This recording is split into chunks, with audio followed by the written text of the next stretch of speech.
Warahmatullahi wabarakatuh.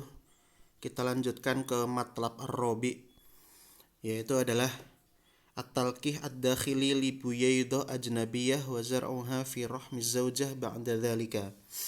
Pembuahan dalam buatan untuk sel telur dari wanita selain istrinya.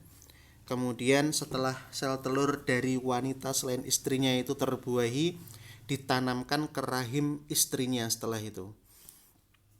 Taftaridu hadhihi surah annama bidoi zaujah bihima afah ayyakanat tilka afah.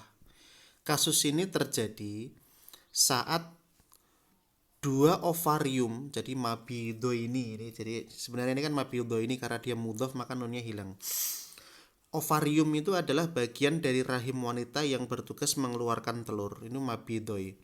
Jadi ovarium sang istri ini itu luka. Jadi ada di bagian rahim itu ada bagian ovarium yang bertugas mengeluarkan sel telur. Itu sel telurnya ovariumnya luka sehingga nggak bisa mengeluarkan dan nggak bisa menghasilkan sel telur.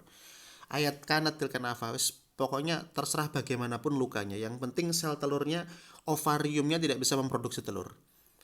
Akan tetapi illa anna rohmiha salim qabil lil ihtidon. Akan tetapi meskipun ovariumnya itu luka dan nggak bisa menghasilkan sel telur, namun rahimnya itu selamat dan rahimnya itu soleh, rahimnya nggak apa-apa. Maksudnya rahimnya nggak apa-apa itu rahimnya itu sebenarnya bisa digunakan untuk menghamili bayi atau digunakan untuk menyimpan bayi dan bayi berkembang di rahimnya itu bisa. Ai buyaidah mukhsobah tasilu ilaihi, saat sel telur yang terbuahi itu kalau sampai ke rahim itu bisa dirawat di dalam rahim tersebut dan berkembang di rahimnya. Kama anna az-zauj salim wala yu'ani min adamin aw naqsil ikhsab. Nah, juga sang laki-laki itu selamat, nggak apa-apa. Maksudnya sang laki-laki ini tidak menderita kemandulan, maksudnya nggak menderita mandul gitu loh. Maninya tetap bisa membuahi sel telur lain, maksudnya seperti itu. Min adami naksil ikhsob, sel telurnya sel spermanya laki-laki ini bisa membuahi sel telur wanita lain, itu bisa. Maka jika terjadi kasus seperti ini, fa innahu fi hadhihi surah yu'khadhu al hayawan al manwi minaz zaud. Jika terjadi kasus seperti ini, maka sel sperma laki-laki ini diambil, wa yatimu idkhaluhu ilal jihaz at-tanasul lil imra'ah ajnabiyah. Kemudian sel sperma ini dimasukkan ke saluran perkembangbiakan wanita asing. Maksudnya di sel sperma laki-laki diambil kemudian dimasukkan ke alat perkembangbiakan wanita yang dia bukan istrinya dan di mana wanita tersebut bisa menghasilkan sel telur. Mabidahuma salimani, dua ovariumnya selamat. Jadi ovarium itu memang ada dua ya. Ovarium itu ada dua. Satu wanita itu ovariumnya ada dua. Biwasitati talqih asinau ad-dakhili, melalui proses pembuahan dalam buatan. Nah, seperti itu. Jadi wanitanya yang nggak bisa mengeluarkan sel telur, menghasilkan sel telur, tapi rahimnya selamat. Kemudian laki-lakinya diambil sel spermanya, dibuahkan ke sel telur wanita lain. Wa qad yakunu biwasitatil ilaj fi waqtil ibyad. Nah, selain dilakukan pembuahan dalam buatan, itu kadang-kadang kasusnya itu juga melalui persetubuhan. Jadi laki-laki ini benar-benar menyetubuhi wanita lain untuk melakukan pembuahan. Thumma fil yaum al-khamis yaqumu at-tabib bi ghasli rahmi lil mar'ah al-ajnabiyah. Di hari kelima, dokter itu melakukan proses pencucian rahim wanita asing tersebut. Jadi kan ada dua cara. Pertama, melakukan pembuahan dalam buatan, yaitu sel spermanya diambil disuntikkan ke wanita lain. Yang kedua, melalui proses ilaj, benar-benar melalui proses persetubuhan. Itu cara kedua. Ya kayak gitu kan zina itu namanya kan. Nah, kemudian habis itu sang tabib atau dokter mencuci rahimnya di hari kelima. Haitsu ya'thuru 'alal baydha buyaydah al-mulaqqahah. Proses pencucian ini dilakukan untuk mengambil sel telur yang sudah dibuahi. Nah, ini. Wahia matusamma bi amaliyatil lafaj. Proses seperti ini disebut dengan proses lafaj. Fa idza tamma al-uthur ala hadhil buyaydah amulaqqahah. Jika sel telur yang dibuahi ini didapatkan, fa innat tabib yaqumu bizar'iha fi rahmiz zaujah as-shalih lil hamli.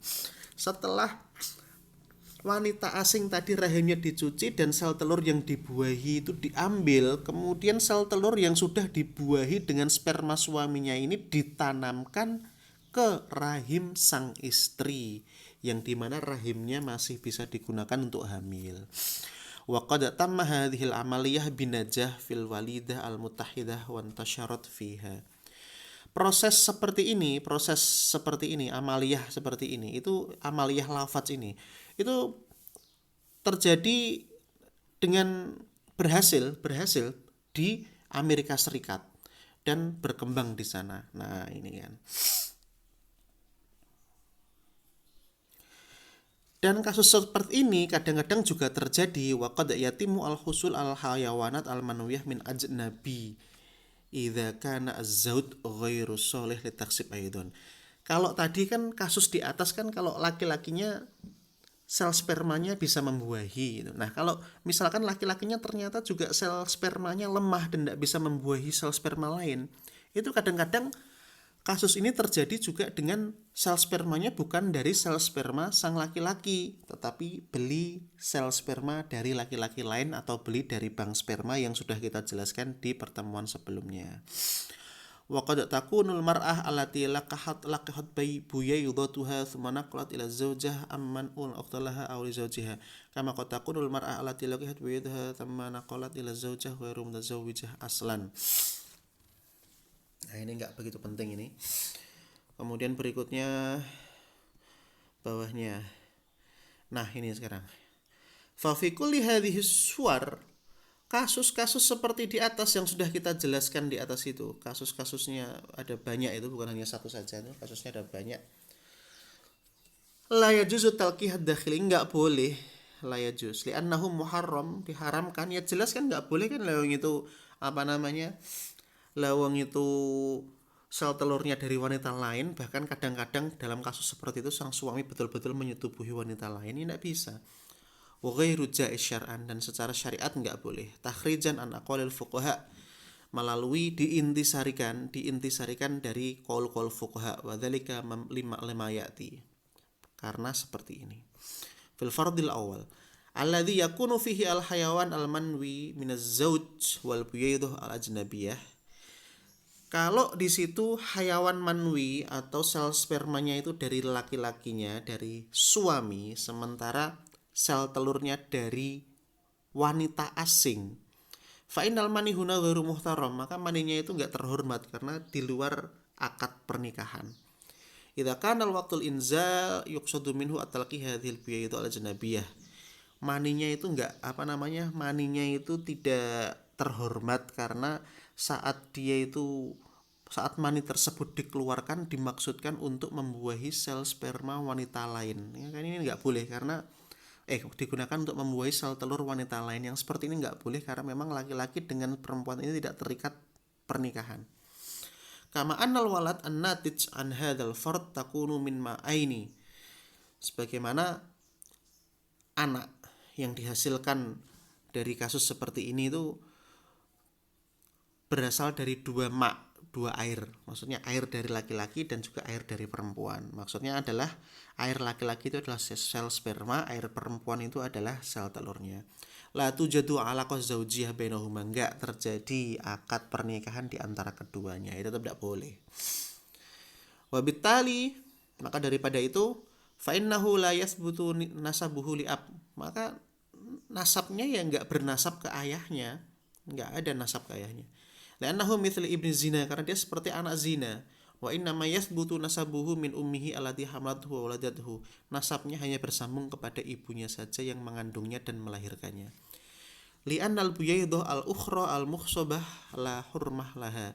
Karena sel telur yang dibuahi nggak memiliki kehormatan. Mengapa nggak memiliki kehormatan? Ya karena bukan istrinya, bukan istri dari sang suami ini. Seperti itu. Oke, bentar, saya hapus ini dulu. Oke, sekarang wa fil fardhi tsani, dalam kasus kedua, wa huwa alladhi yakunu fihi al-hayawan al-manwi min ajnabi. Itu kan kasus pertama kan, kalau sel spermanya dari suaminya sendiri. Nah, sekarang kalau sel spermanya juga berasal dari laki-laki lain, kemudian sel telurnya juga berasal dari sel telur wanita lain ditanamkan ke istrinya.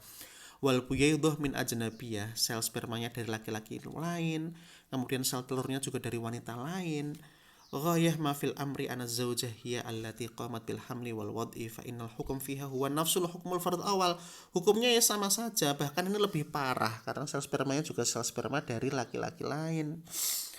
Id al buyaidu al ajnabiyah fadlan an kaunil mani li ajnabi ghairu muhtaram aidon.